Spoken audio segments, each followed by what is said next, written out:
Well, for me, I mean, I really get most of my information from the courts. So it's like I try to speak on what the courts are speaking on because that way I'm not giving anybody information that isn't already known or publicly available. But another thing with that is they only complain about the people that are accessible. You ain't never heard anyone that criticizes any of us go to Fox News or any other news station. They don't fuck with them. So it's like if someone hits me up and says, "Yo, can you take this video down?" 100% I'll take it down. Just get Fox to take down their little clip of the same thing that happened. When they did take, if they take theirs down, I'll take mine down. But it got to be equal. Cause fucking this news reporter that you've never heard of and never met in your life, she's profiting off of this shit, but I can't just cause you can DM me and you're not gonna DM her. Like I'm not gonna listen to that.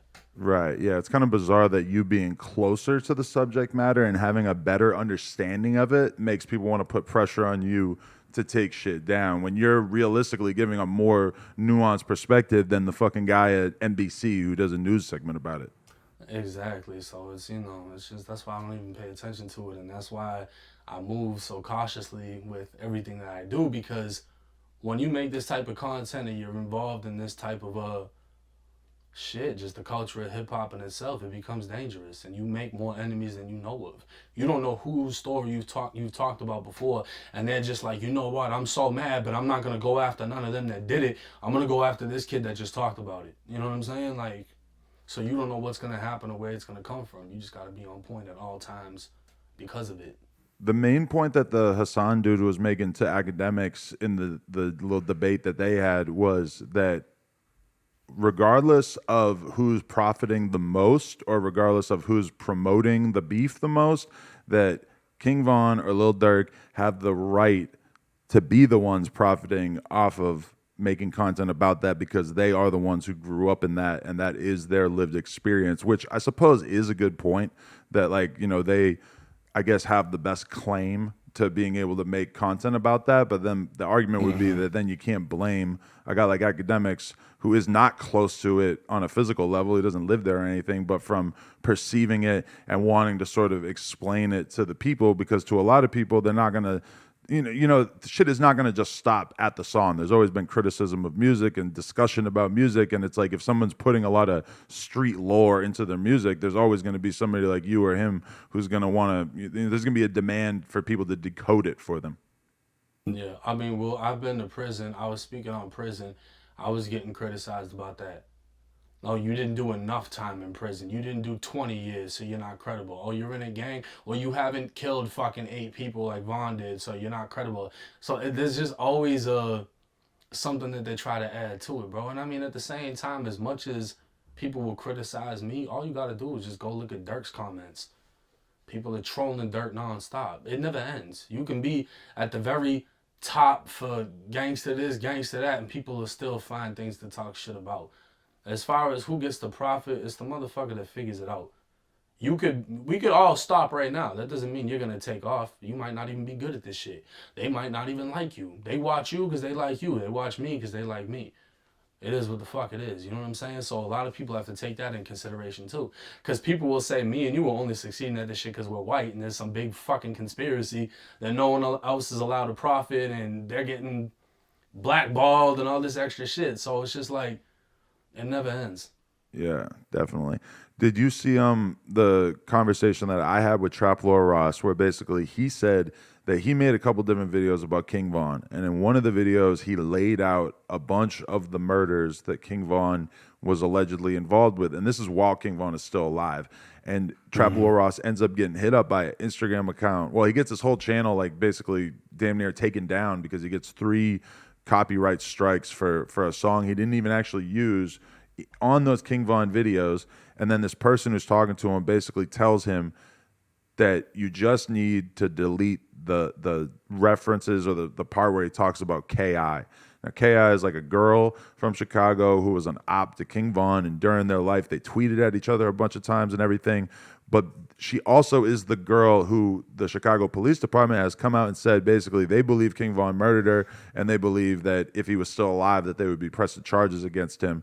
But so Trap Lord Ross gets hit up by this account that says if you delete the stuff about K.I., we'll allow those videos to stay up. So this is all kind of eerie because they didn't really care about any of the other alleged murders that Trap Lord Ross was talking about in that video, but they did care about the one murder that it appears the police department was like hot on his trail for. Yeah, well, I mean, it makes sense.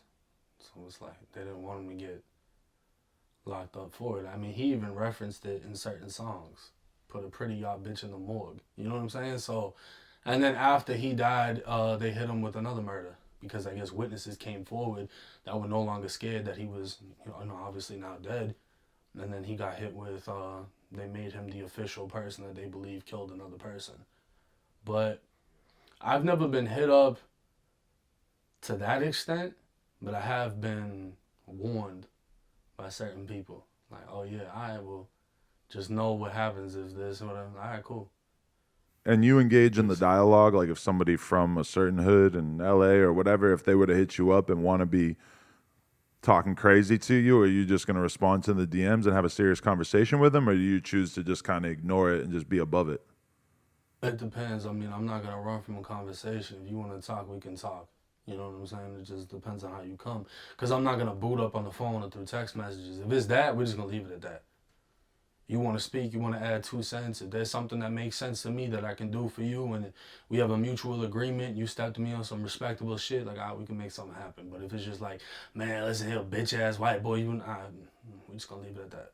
Yeah, like it occurs to me that Vaughn was really a product of a very specific era in drill in Chicago where motherfuckers were super comfortable just airing shit out on social media to an extent that very few people are now. And I saw that when I was just watching the No Limit documentary about G Herbo and them that Trap Lord Ross did.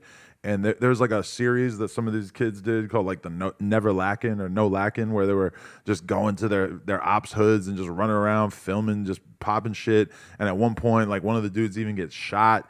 And apparently they still release the video, even though there's like a video of them going to their ops hood and one of them gets shot in the arm or some shit. And I'm just like, and Vaughn was kind of like on that type of timing because he was on Twitter saying the most demonic shit in like 2011 at a time where, people really weren't expecting the cops to take this shit as gospel and be able to use it in court, and definitely didn't expect YouTubers to be decoding the shit for the people at home. Yeah, I mean, Chicago's a different breed, and from what everybody says, Vaughn was a different breed, so that's just what it is. But I'm not surprised when you see how Chicago is, and that's the thing, like, they don't hold a lot of people to the same standards, right? Because they'll step to Trap Lord Ross, hey, you gotta take that down. That could turn into something. He might get locked up. He might just that, whatever. Like, that's obviously what they're thinking. They're just not saying it. But then at the same time, if Vaughn specifically mentions her, or repost old posts of her, like on the day she died, and he posts something like, oh, y'all remember K.I.? Like, nobody's, hey, Vaughn, take that shit down, bro. Like, he putting it out there. You know what I mean? So it's like, if anyone else makes a comment, it's the issue, but as long as the motherfucker self-snitching, no one says anything. Right. It's crazy. This 1090J clip is from a Patreon exclusive interview that we did, so you can go check it out by supporting us at patreon.com/nojumper or onlyfans.com/nojumper.